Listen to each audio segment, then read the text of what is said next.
This talk is going to be, well, on numerical methods as applied to liquid crystals, colloidal suspension, and so on. Now, of course, in 45 minutes or less, there's no way I'm going to cover all of numerical methods. So from my point of view, it's an opportunity to be a little bit selective and pick out certain aspects of numerical methods, which intrinsically are not perhaps the most exciting things you could wish to hear about. So during the talk, I'll be trying to distract your attention quite a lot with lots of extraneous stuff that's going on elsewhere in the world. So first of all, before we get started, I'd quite like to check my email. For your interest and information, I've put a personal reporter in at Melbourne where the British Lions are playing the Wallabies, and she sent me this photograph, which I think I can find somewhere down here, taken from her seat in the ground. I've asked her to give me an up-to-date report on the current match situation, but I haven't heard back from her yet. So we'll have to go to the web page of the BBC, where at half-time the Lions are leading 12-9. So I hope those of you who are not very interested in numerical methods will bear all that in mind. I'll switch off my email now. Elsewhere in the country, of course, our tennis players are playing at Wimbledon. And at Glastonbury, the Rolling Stones is still alive. And this is our first iClicker question. So I went to one of the Rolling Stones concerts not so long ago. I want you to guess which year it was.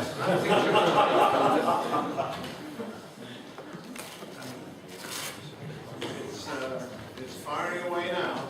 So use your clickers. There's also a good chance to see if the clicker thing is working.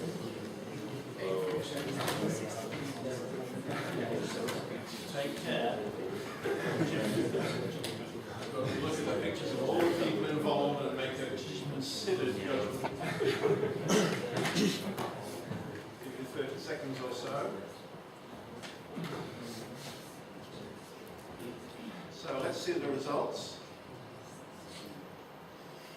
Oh! So actually the correct answer is D. 73. Oops. 1973, it was at the Empire Pool, Wembley, and I was there. Let's move that over a little bit to the right. How old were you then? 40 years less than I am today. I should say, in 1973, the Rolling Stones were already considered to be slightly past their best. So here's the title of my talk, Numerical Modeling of Liquid Crystals and Nematic Colloids. And you'll probably see which kind of field I work most in, from where I get most of the influence, most of the emphasis. So here's another. So there's quite a lot of numerical methods here. This is the second of the iClicker questions. So I want you to think about which are your favorite numerical methods. You notice I'm trying to make these iClicker questions quite easy to answer. So here we go again. Give you about 30 seconds to think carefully. Which really are your favorite numerical methods? Probably 30 seconds is more than enough. I'm sure you know. 3, 2, 1. Okay, time's up.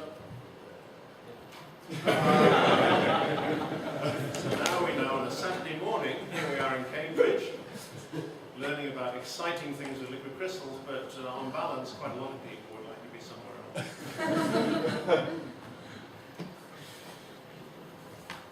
So I'm going to concentrate on numerical methods that relate to molecular structure and interactions. So I'll mention some of the other numerical methods, say a few words about them, and we'll see how that goes. So here is the sort of set of subjects I'm hoping to consider in this lecture. I'm going to start talking about particle models of liquid crystals. Models in which the molecules or the elements are modeled by discrete particles that move about. And for a theoretical physicist, of course, the kinds of particles that are involved in liquid crystal modeling are really quite simple. Uniaxially symmetric hard particles, for example this, which looks a little bit like a rugby ball, which is being used in Australia right now. this thing here, which is a spherocylinder, or even oblate particles, such as these thin platelets here. And each of these is characterized by the position of the center of mass, and then some vector which determines its orientation along the symmetry axis. And so here are the typical dimensions of these particles. Of course, in proper modeling of liquid crystal molecules, those are not very sophisticated. One can add extra terms to those models to make them more realistic. So you can make some attractive forces. They don't have to be purely repulsive hard particles. You can make them biaxial instead of uniaxial. You can make their shapes more realistic, make them non-linear. You can add electrostatic forces to them. Of course, the best approach, which is used in most atomistic simulations, is to use currently available modern force fields, which are typically available in packages such as lamps and DL poly and Gromax and things like that. And those include flexibility in the molecules, bond stretching and bending and twisting potentials. Indeed, those are the main ingredients that go into the force field, as well as the electrostatics. And then often special terms to take into account the forces in between hydrogen bonded units and aromatic rings. The numerical methods associated with solving those problems fall into kind of two categories, really. One of those is molecular dynamics. Let me just move that thing over so you can see it better. Molecular dynamics simulation using one of those packages. The method actually is very simple. To do that, it's a solution of a system of ordinary differential equations. Of course, they're Newton's equations. Since you've spent some of your time in the Newton Institute, I can hardly get away without mentioning Newton at some point in this course.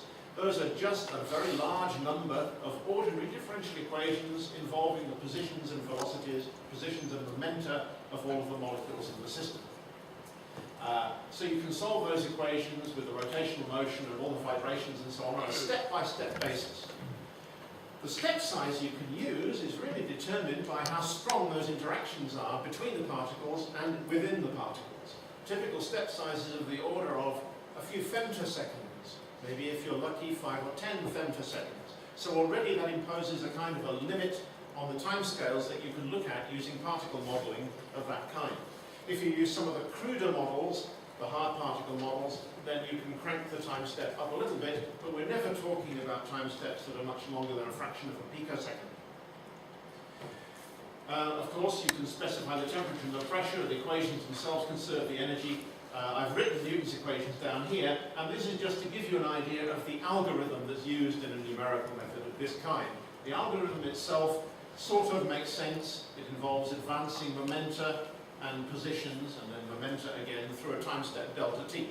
I won't say anything more about that because you could easily read more about it somewhere else. It's the kind of thing it's best to learn about by reading and also reading documentation and books and so on rather than listening in a lecture. The only main criterion to add to the limit on time is the limit on the size of the system that you can use in molecular dynamics simulations like this. And actually one of the tricks that's essential to use is periodic boundary conditions. I've tried to illustrate this here. Our system is actually, for example, a little cubic cell containing all of the molecules. I've chosen 5 here, but the real numbers will be something more like, well, usually nowadays in this range between about 1,000 and about 1,000,000. Now, if you think about putting 1,000 atoms in a little cube, 10 by 10 by 10, and then counting up all the atoms on the surface, well, about half of them are on the surface, nearly a half. So actually, if you did nothing about that, then the properties of the system would be completely dominated by the surface effects. They'd amount to like 50% of the atoms being on the surface. Even if you crank the system size up to 1,000,000, which is getting quite large, you do the same calculation again, about 6% of the atoms will be on the surface of your little cube. So that's a non-trivial fraction as well. So the important thing is, if you're interested in bulk properties of liquids and liquid crystals, to eliminate the surfaces altogether, use periodic boundaries. That means that when a particle moves outside your basic simulation cell, a mirror image, or an image, comes in on the other side to replace it. So you should imagine that your system is replicated through all space. So if you're interested in liquid state properties, that means that there is a characteristic wavelength above which it's not possible to go. That wavelength is limited by the size of the simulation box. However, it preserves translation invariance in the sense that there are no real walls. You can move the walls around continuously without affecting any physical properties of the system at all. The other main flavour of particle-based simulation, of course, is Monte Carlo. Monte Carlo is rather like molecular dynamics in the sense that you generate a sequence of configurations one after another. But you don't use real time to do this, it's a step-by-step process. Mathematically, what you're doing is generating a Markov chain. Markov chains are characterized by the rule for going from one state to the next being memoryless, having no memory of the previous history of the trajectory. And that allows you to apply some mathematical properties of Markov chains to make certain proofs about the distribution that's generated by the Markov chain. What we want to do is kind of turn the problem around and say we would like our Markov chain to generate a certain distribution, to generate states sampled from the Boltzmann distribution. So the configurations R here, R stands for all of the positions of all of the atoms in the system, so that's a vector with like 3n components to it, where n is the number of particles. This thing should be proportional to this exponential factor, this Boltzmann factor here. And all we want to do is generate a statistical scheme for sampling from that distribution. And it takes the form of a kind of a random walk. Technically, it's specified by this transition matrix here, which is a rule for going from any state of the system at time t. I use time in inverted commas here because there isn't a real time, but it's just an index, 1, 2, 3, 4, which labels how far we've moved along the walk, to the state at time t plus 1. So if you can imagine, the number of possible states of the system is enormous. It's huge. All the possible configurations of all of the atoms. So this row here can be thought of as a vector with an enormous number of components. Let's say a zillion components. And then this matrix here is a zillion by zillion square matrix. And then it produces a vector with another zillion components. Then this matrix here must satisfy certain conditions in order to generate the desired distribution. One of the ways of designing this matrix so it does that is to split it into two parts. A part which involves proposing moves, that is considering moves, going from one configuration to another. And then a second part which multiplies it, which gives you the probability of accepting those moves. And this probability here is designed so as to generate this distribution, and you can prove the limiting distribution by iterating this matrix many times, is the Boltzmann distribution. Let me try and illustrate that by a more practical example. So here's my next iClicker question. You spend a lot of time here in Cambridge, some of it here in lectures, which of course are very exciting. Some of you may have found that there are one or two pubs around here, bars. You may have even been punting on the river, and there's some other options there for you to go for. So let's see how many people go for this. In 20 seconds or so, what's your favourite Cambridge activity?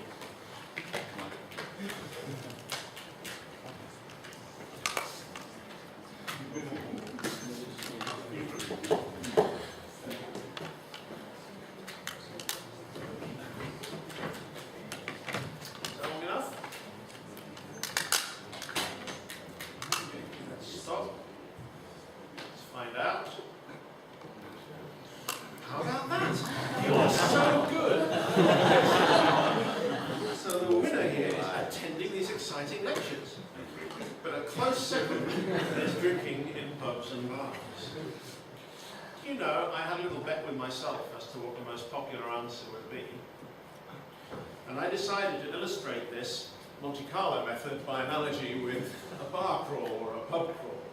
Now let me just put in a little disclaimer here. Consumption of alcohol is not necessary or encouraged by the organisers of this summer school. Please drink responsibly. There are alternatives to drinking beer and other alcoholic drinks, for example, non-alcoholic. Having said that, there is a website which people have used to generate recommended routes around pubs. And this particular one is a bar crawl around Cambridge sampling real ale pubs. So this might be something, for those of you from overseas, real ale may or may not be something you'd like to sample. For those of us from this country, of course, it is something we'd like to sample. And so this trajectory, taking from pub 1 to pub 2, and all the way around Cambridge and ending up for some reason here out to the southeast. This is a little bit like molecular dynamics. It is a deterministic equation of motion. For example, you have somebody who guides you on a pub crawl, And at the end of the pub crawl, somebody can ask you, what are the pubs like in Cambridge, on average? And you can give them an answer. That answer depends on you having sampled enough pubs. So it is assumed that this equation of motion is what we tend to term ergodic, or quasi-ergodic. That is, clearly, there's no possibility of sampling all of the pubs. That would be too many. But you hope that the subset that you do sample is in some way representative. And all molecular dynamics simulations rely on that. And also, actually, real systems rely on that. You've heard a lot already about interesting systems, active gels and so on, and it's quite possible for real systems to get stuck in kinetics traps, to undergo stalling behavior and jamming behavior and so on, and then they become non-ergodic. A Monte Carlo simulation is a different kind of sampling. It's not with a deterministic equation of motion, it involves some random numbers. So it's a little bit like sitting in one of these pubs here, having a drink, and then saying to each other, shall we go to another pub, or shall we stay here? And so what you do is you send somebody across the road to the other pub, they decide how good it is, and they come back and they report. And you do a little local comparison. You say, is that pub better than this one, or worse? If it's better, everybody gets up, and you go straight over there. If it's worse, you don't just say, oh, let's just stay where we are. You give it a chance. You toss a coin. It's a biased coin.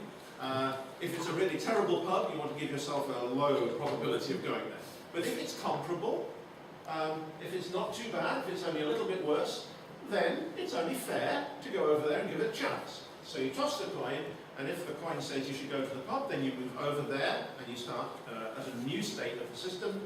If it says no, and you stay where you are, you have another pint of beer, and then somebody says again, shall we try a pub? A different one.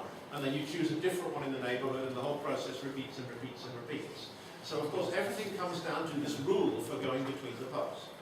There is even a kind of an analogue here to the temperature, which appears in the Boltzmann factor here. That is, if you want a really wild night on the town, then the temperature is quite high, and you'll find you're rather indiscriminate in choosing it. If you're getting on a bit like me and you're a little bit conservative, that corresponds to a low temperature, and you tend to only go to the better pubs and only rarely go to the ones which seem worse. And so you end up in a local minimum typically. So that's my view of particle-based numerical methods. How about continuum methods? Well, these are ones that I think you'll have met more often in this course so far. Here's one that you must be all familiar with. A description of a liquid crystal based on the director field. So I'm calling that N of R here, as is usual. And this is the Oseen-Frank free energy. And you'll see that I've written it as an integral over the volume of the sample of a local free energy density. And that free energy density includes in it all the traditional terms involving the squared gradients of the director. As you know, there are 3 different symmetry cases involving the squared gradients, and they all come with their own elastic constant, which tell you the free energy penalty that you must pay for deforming the director from its minimum free energy uniform aligned configuration. Associated with this, of course, you can have surface terms or boundary conditions on the director. And one of the problems of this model is that it relies on the director field being continuous everywhere. Otherwise, these gradients won't exist. At any defects in the system, you'll get divergence in this part of the director field. So in a sense, the defects have to be put in by hand. You have to kind of exclude those from the region of integration and put in the defect core energies explicitly in some way. Now, of course, that's a slight disadvantage for us because the defects are often the most important and interesting parts of the system. In fact, to paraphrase a friend of mine, John Harding, who was actually talking about solids, but the same applies to liquid crystals. Liquid crystals are a little bit like people. It's their defects that make them interesting. So this, mathematically, you should think of this as a functional. How many people know what a functional is? Just show of hands. Yes, good, that's not too bad. So roughly speaking, for those of you who don't know, a functional is like a black box.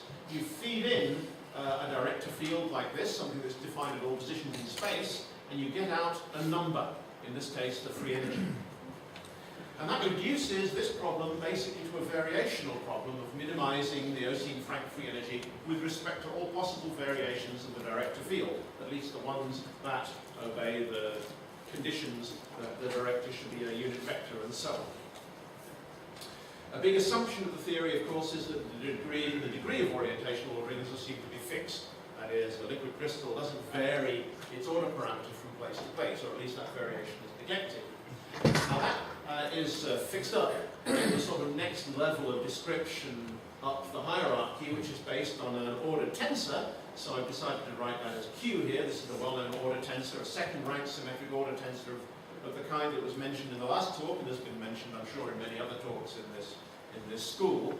But again, you can see that it's written as an integral of the local free energy involving values of the tensor everywhere and also gradients. And these are the sort of replacements of the Frank free energy terms here in the one constant approximation. So this is basically a one constant Frank constant there. So this gives you the possibility of allowing the degree of ordering in the liquid crystal to vary from place to place, as well as the direction of ordering. It has its faults, and of course, to an extent, those can be fixed up. It's really based on a Landau free energy expansion, which is asymptotically true near the phase transition between the isotropic and nematic phases. That is, where the degree of ordering is small, is just emerging from the isotropic state. And that's where these extra terms come from. They give you the Landau free energy in the vicinity of the phase transition. It's not so good at describing the situation far away, deep in the nematic phase. But it's still a variational problem. So it's still a functional where you feed something in and you get a free energy out. And then the last one, which may be less familiar to you, which is in a sense the most general, is what's called a density functional theory. And Unsaga's theory is a very early example of this. It's again a functional. You feed something in. What do you feed in? You feed in the local density of the liquid. And I don't just mean the density as a function of position, but also orientation.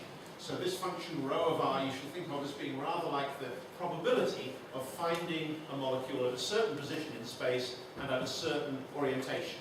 Well, it's a probability density, in fact. You can feed that into a prescription on the right here, and this is the low density expansion of what should be an exact functional form. So there's a theorem which says that the free energy is a functional of this single particle density. It's just that we don't know what that functional is. If we knew it, then we could solve this classical problem. There's a very similar theorem that comes up in electronic structure theory.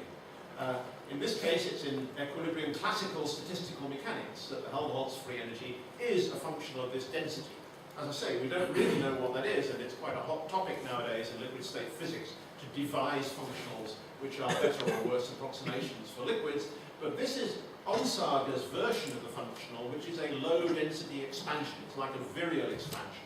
It contains this, which is sort of recognizable as an ideal gas entropy of mixing term, a rho log rho term, and then it contains the next term up in a virial expansion, the second order term in the densities, involving some interaction between the particles.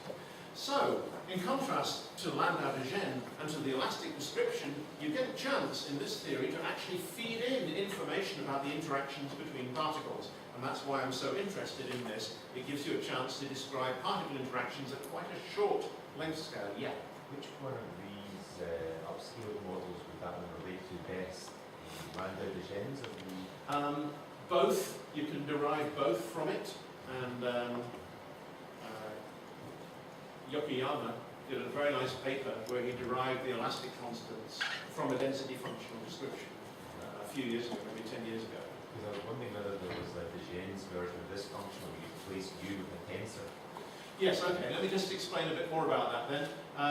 In tackling a variational problem like this, there are various approaches. One of them is to tabulate a function, rho of r and u, on many, many, many grid points, and then just feed that into the integral. But another way is to use a trial function, which would expand this density in a set of quantities, such as spherical harmonics, orientational functions.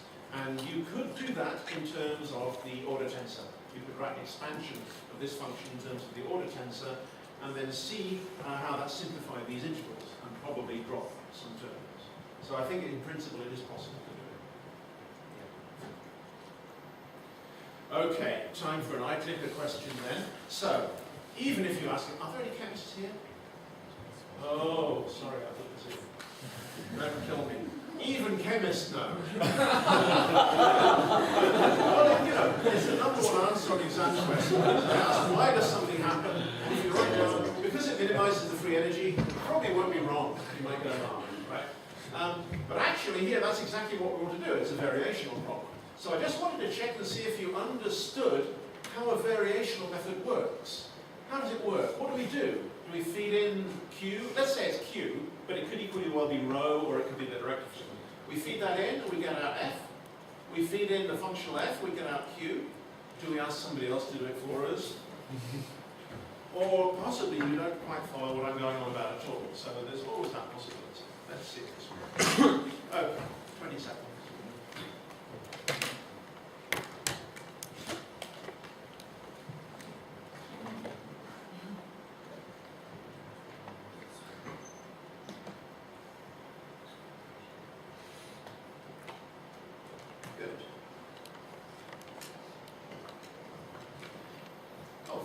For that. So only 8% don't know what I'm talking about, and only 4% would ask, only 10% would ask somebody else. And of the other two, we've got a slight preference for answer B here. Let me just close that down. The thing about a variational method is that you feed in the functional, and then you minimize it, and then you do get out Q of R everywhere. This is the fantastic thing. So if you have tabulated it on a million grillion grid points, and then you succeed in minimizing this free energy with respect to all the possible variations of all of those grid points, then having found the minimum, that set of values of all of those grid points is what you get out of the calculation. So that's fantastic if it works. Of course, numerically it may be a little bit expensive to do that. You would use conjugate gradient, perhaps, for that. Or you would solve the Euler-Lagrange equations. That's another popular way of doing it. For those who know about it, that will mean something. For those who don't, it's possible to look up those two terms and find out how to do it. I should mention, again, in principle, from a free energy like this, you can start devising time-dependent equations of motion, coarse-grained equations of motion, such as the equations of elastic hydrodynamics, liquid crystal hydrodynamics, or indeed equations of motion for the order tensor, and people do that. And very, very roughly speaking, they have this sort of form, that is, that the rate of change of the things you're interested in are related to the gradients of the free energy with respect to those things. That acts as a kind of a driving force. But whichever method you use, on top of that, you have to add the fact that liquids are hydrodynamic, they conserve momentum, they transport momentum around the place, they don't create or destroy momentum, and so whatever you do must include hydrodynamic conservation laws, and that makes things a little bit tricky. Okay, well I've got a little bit of time left, so I'm going to talk a little bit about some results and then skip through some pictures and so on. One of the things we can do in molecular simulations is to calculate things that go into these more coarse-grained numerical methods, such as the elastic constants. Here's some pictures of typical particle-based simulations, ellipsoids, thin platelets. The colour coding there simply reflects the direction, the orientation of each of the particles. So you can see here, lots of different colours mean lots of different orientations. Also, they remind me a little bit of food at the moment, which is getting a bit on my mind, so we might come back to that. The possibility of lunch later. Once you've got a nematic liquid crystal, then things line up, and the colour scheme sort of settles down to a more sober green and blue sort of palette here. Here are the ellipsoids, they've lined up to form a nematic phase. Here are the platelets, they formed a discotic phase, and you can see in each case there's plenty of disorder, particles rotating around, but there is a well-defined direction in space, the director, about which the orientations are distributed.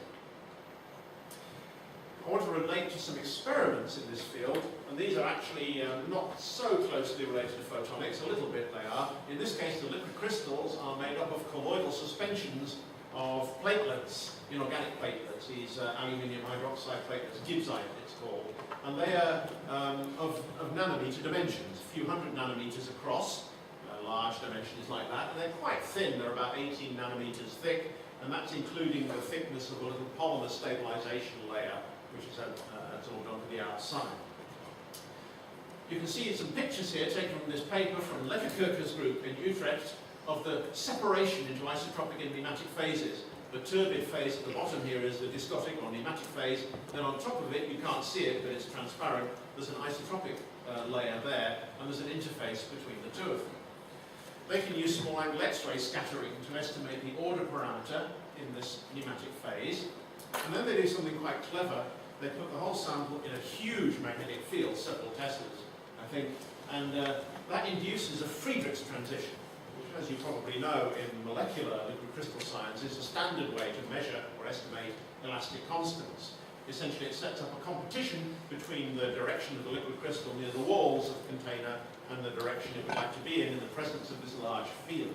And it's a critical field at which the field starts to win, and that gives you an estimate of the elastic constant. Here, they can measure the bend elastic constant, and this is a small number, what can I say? It's something times 10 to the minus 14. They did some even more elegant experiments a year or two later in which they looked at tactoids, which are basically small nematic droplets in the isotropic solvent, or continuum if you like, phase-separating droplets of micron size. You can just about see the little, let's see if I can switch the lights down. Yes, that's a little better. This is a little droplet here seen through cross-polarizers, and you can see the texture here, this sort of dark bit there, which is an indicator of a defect structure within the droplet. It's a radial hedgehog defect, so the director is pointing outwards from the center. But if you turn on the magnetic field again, and here they went up to about 3/4 of a Tesla, the director structure distorts, and the platelets tend to align with the with the applied magnetic field. You get this simple line across the droplet, and at the same time the droplet itself distorts in shape. It becomes non-spherical again, and then you take the field off and it reverts to the situation where it was before.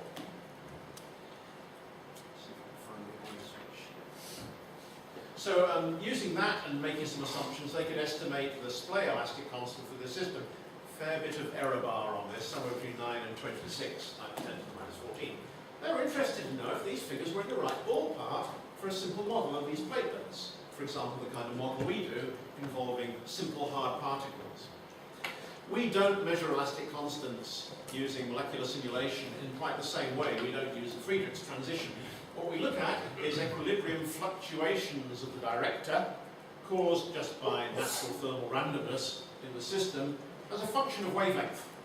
And if you look at that free energy expression we saw a little while ago, which was based on squared gradients of the director field, and Fourier transform that, you'll see that the amplitudes of the modes will go like the squares of the components of the wave vector in Fourier space. So if you turn that upside down, you can see, well, they go inversely with the squares of the amplitudes. So the longer wavelength fluctuations have larger amplitudes. The shorter wavelength fluctuations are much more difficult to excite.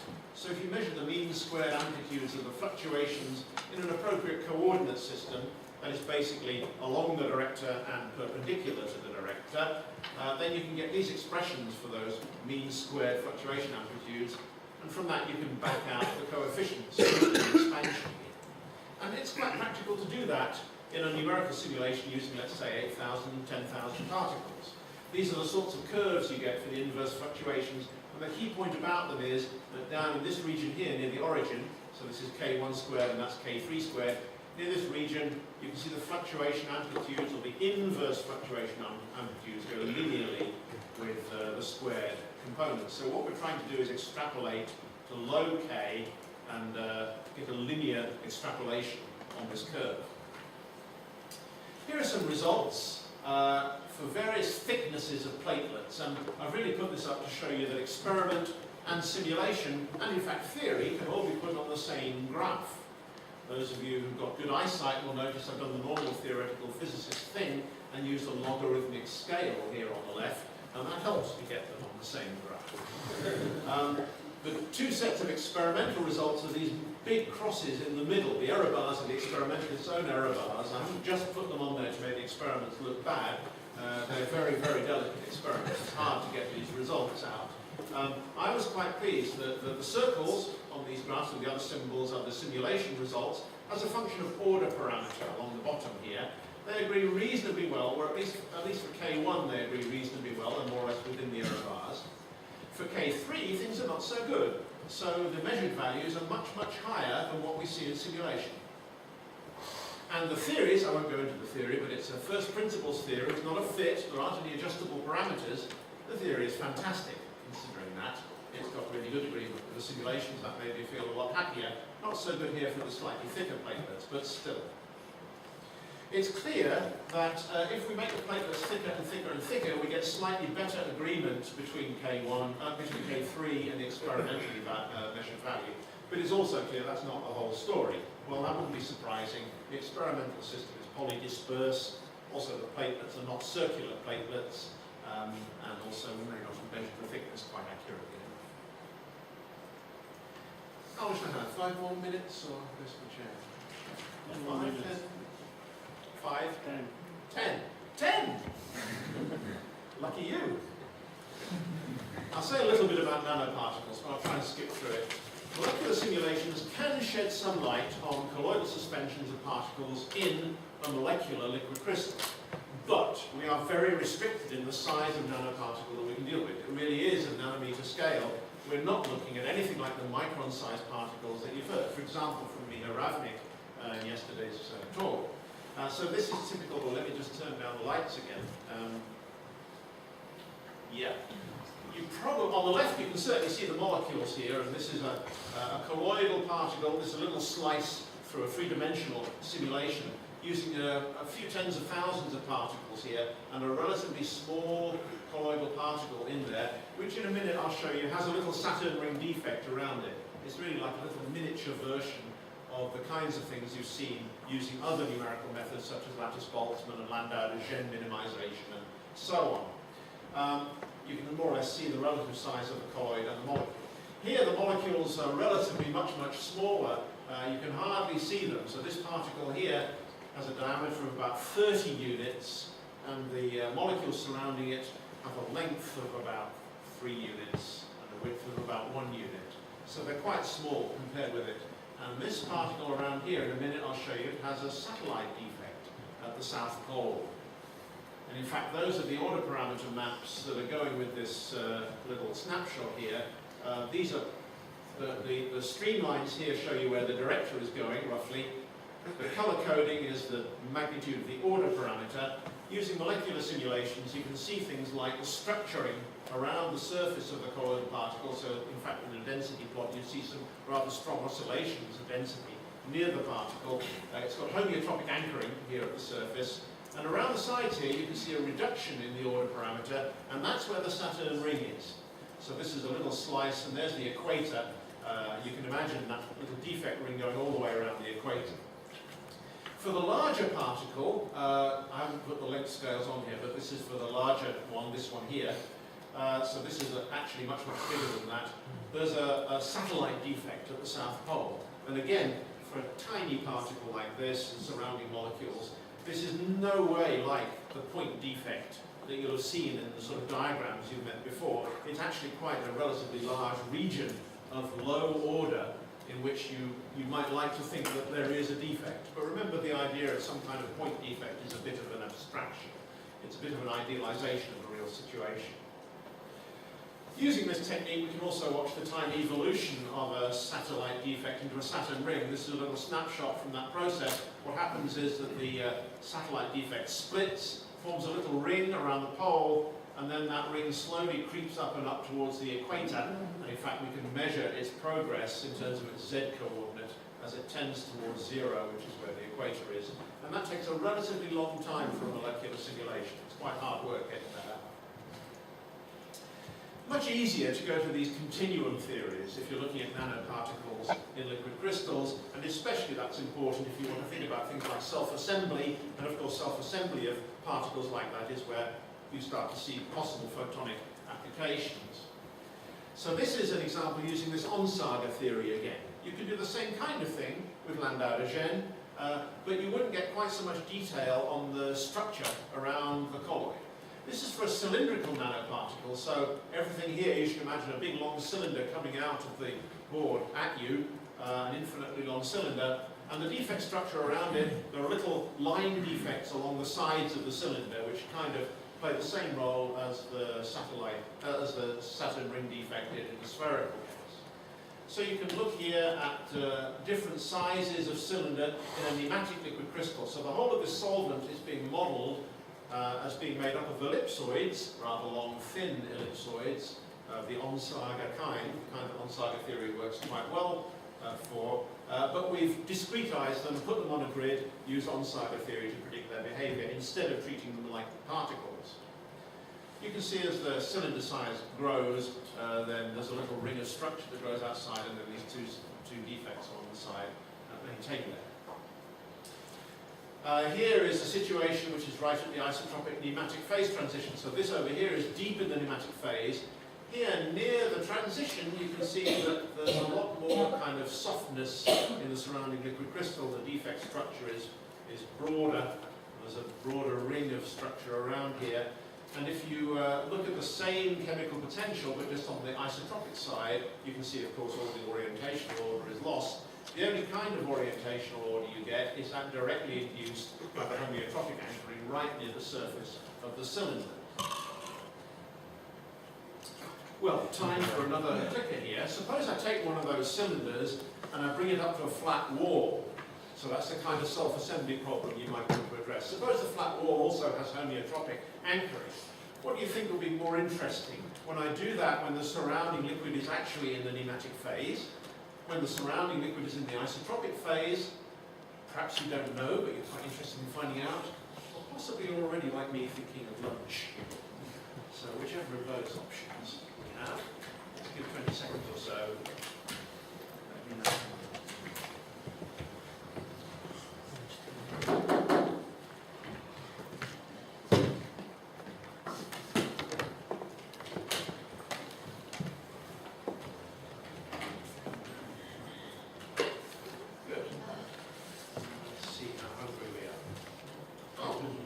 Me. Only 10% of you are so hungry. So most of you think it's going to be most interesting when the surrounding liquid is in the nematic phase, and then after that in the isotropic phase. And then a small percentage of you don't actually know, but you're quite interested in finding the result. So I'm going to look at both here. Just move this over again. Doesn't seem to want to stay over there. This is in the nematic phase. So the top row here shows color-coded density of the system. So this just helps you see a little bit of ordering of the local density of the liquid near the wall. And then this is the order parameter map, the degree of ordering, and you can see with the director going away from the surface. So you've got homeotropic anchoring, the director is going from left to right in this system here. You can see the defects that we've seen before around the sides of the cylinder. What happens as you get closer and closer and closer to the wall is there's a little bit of distortion of the nematic liquid crystal structure in between the wall and the cylinder. But actually, I think it's more interesting to look at the isotropic phase, very close to the nematic phase transition, but not actually on the nematic side. So in this case, you can see, well, again, the density is not so interesting. Here's the order parameter map. When they're far apart, again, you only see liquid crystalline ordering immediately around the cylinder and in the immediate vicinity of the wall, because it induces this homeotropic sort of anchoring behavior. But when they get close, you see a little bridge of nematic phase forming in between the cylinder and the wall. This is a wetting behavior. It's rather like a capillary condensation behavior. It's caused when the third phase in the problem, we've got two phases already, that's the isotropic liquid and the solid, is when the third phase, the nematic liquid crystal, wets the surfaces and forms a capillary condensed phase in between the two. And this, of course, dramatically affects the forces that are exerted between the cylinder and the wall. So we can plot the potential energy, actually the grand potential energy, a proper thermodynamic free energy, as a function of separation in this situation here. And when we're at chemical potentials that are very close to the phase transition, but just below it, that's these two here, you get some very interesting behaviour. I don't know if you can see this green here, but this is where it's approaching the wall, and then suddenly this capillary condensation takes place, and you switch from the green curve to the blue curve, and as you get closer and closer, you get the grand potential decreasing and decreasing. And then when you start pulling them apart, you get a kind of hysteresis effect happening. You can pull them much further apart than before this little capillary condensed film breaks. And I won't bother with all of that, so there's not much to gain. Of course, being a physicist, once we've done one cylinder, we can do two, so we can do similar calculations for when two cylinders approach each other in a nematic solvent, different angles. Won't go on about that too much. And finally, from the point of view of self-assembly, we can look at what happens when a cylinder approaches a little groove in a wall, a kind of lock and key mechanism applies, and you get the distortion of the nematic phase in the vicinity of the cavity here and around the cylinder, and this affects the free energy of absorption and the thing that pulls the cylinder into the hole, into the groove. That's a function of width and depth. Well, I'd like lunch just the same as you, so I'll just acknowledge my colleagues here, most of them did the work, both in my group and elsewhere, and thanks very much for your attention.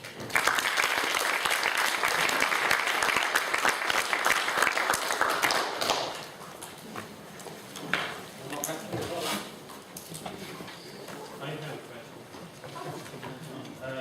So you mentioned this lock and key mechanism, obviously you can do it between the substance and the particles.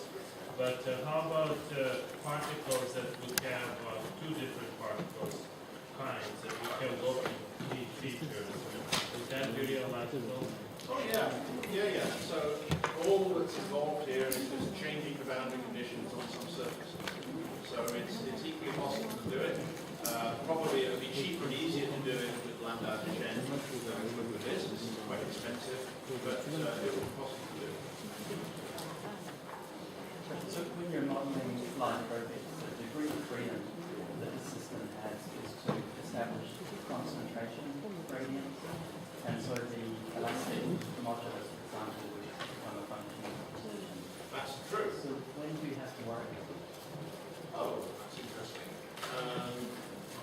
For example, the Friedrich transition experiments, Yes. it was assumed that you have a constant elastic constant. Yeah, that's true. So the question was when you have to account for the variation of things like the elastic constants with the density or concentration of liquid crystal, and that actually is a problem for experimentalists.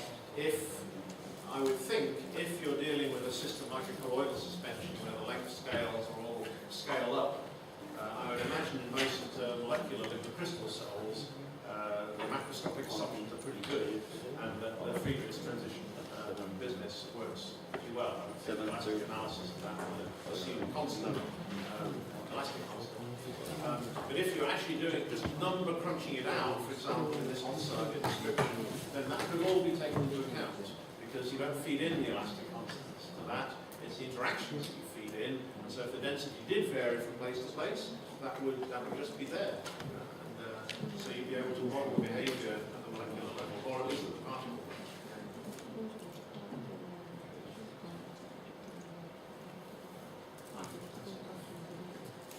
Okay, just then one quick announcement. So you all know that today we'll have hunting, and Flynn Castles will provide some details on where we meet. So there are two options, I believe, one meeting at